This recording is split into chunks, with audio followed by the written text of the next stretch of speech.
30শে June Feni জেলার circuit house সংলগ্ন মরুয়া চর থেকে wild life and snack rescue team in বাংলাদেশের হট নাম্বারে একটি ফোন কল আসে। তখন মধ্যরাত অর্থাৎ রাত 12টার পরে। ঘটনাস্থলে পৌঁছাতে রাত 1টা বেজে যায় শাহজাহানের।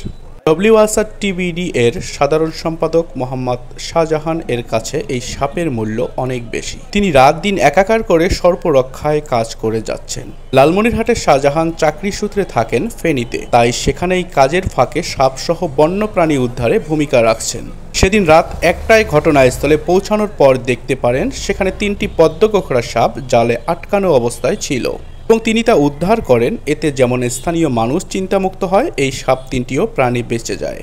রাত গভীর হয়ে যাওয়ায় সাপগুলোকে একটি ড্রামে রেখে দেন তিনি। পরের দিন বিকেলে সাপ 3টিকে ফেনী বন বিভাগের নিকট হস্তান্তর করেন। WSRTBD সংগঠনটি 2023 সালে বন্যপ্রাণী রক্ষায় ও সচেতনতায় জয় বাংলা ইয়ুথ অ্যাওয়ার্ড অর্জন করে।